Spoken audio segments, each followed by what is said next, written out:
Think a business plan and a pitch deck are all you need for Canada's startup visa program? Think again.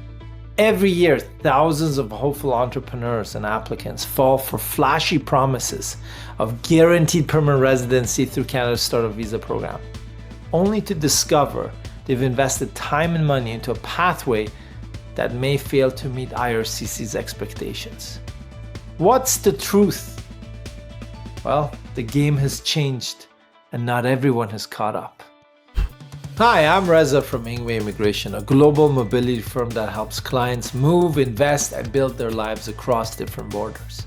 We specialize in breaking down the complexities of immigration, especially when it comes to business and investment pathways, like the startup visa program, where one uninformed decision can lead to a very long delay, wasted resources, and unmet expectations. Let's get clear on what's real, what's not, and how you can spot the fake startups and find the real game changers. The Startup Visa is Canada's only federal business immigration program that leads directly to permanent residency as of today when we're recording this video. And that's incredibly attractive. No points-based system to qualify. Eligibility is straightforward. No age requirements. No education. It's open to a wide range of applicants. Your entire family can join you with open work permits for spouses and study permits for dependent children under the age of 22.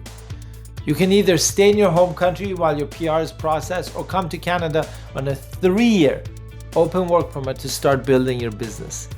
Up to 5 co-founders can apply together, making it flexible, powerful pathway for permanent residency. However, that's exactly what makes it a breeding ground for misinformation. Here's the issue. The official government site is vague for the startup visa program, and many agents, lawyers, and middlemen are filling in the gaps with false promises. Too many applicants are funneled into fake startups, businesses that exist only on paper.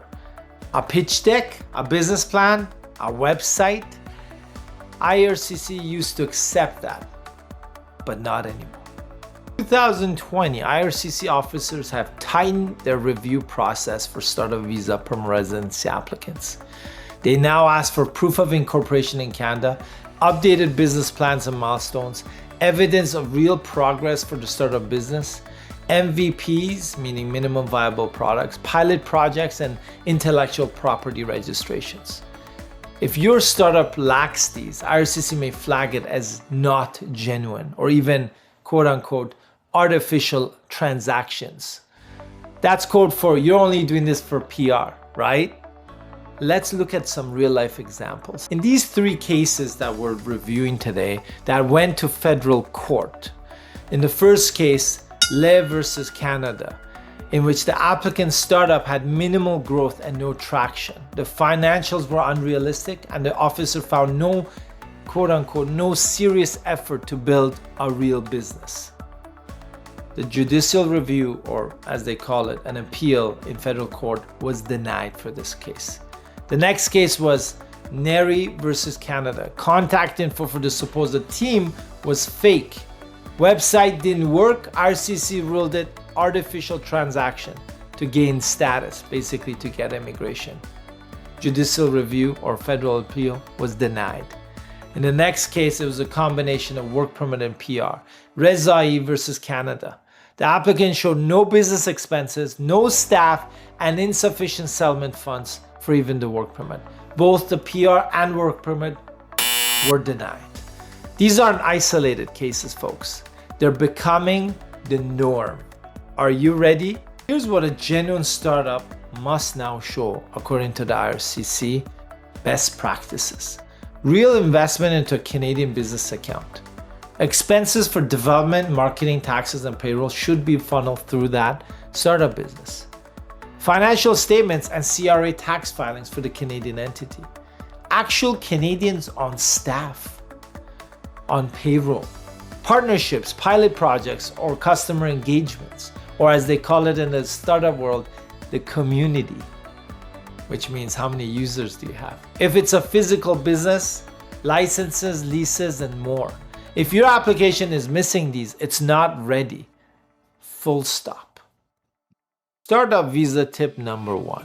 Before you commit to any agency or startup group, ask these 7 essential questions. What's the timeline to open a Canadian bank account? Will the startup be funded with real money? Who will be hired and when? What's the product development timeline? How will the business get real customers? They don't have to be a lot of customers, but what's the plan to even get one customer? How will they cover expenses for the next 3 to 5 years, depending on whether you're doing priority designated organization or non-priority? Can they show proof of past client successes? What are their names and contact info so you can talk to them? If they can't answer confidently any of these questions, walk away. Startup visa tip number 2. Red flags that you should be watching out for. Promises of guaranteed permanent residency. That does not exist in Canada. Mixing applicants from unrelated backgrounds. No business traction plan. No working product. No transparency on previous success cases for this specific program. Vague answers like, we'll check with head office or our lead lawyer.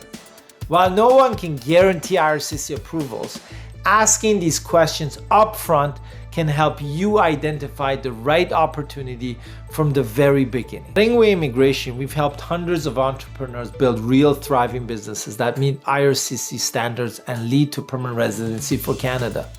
We won't sell you shortcuts, we help you build substance. If you're serious about making Canada your home, through the Startup Visa program, we're ready to guide you with expertise, honesty, and experience. Let's turn your vision into a venture that matters.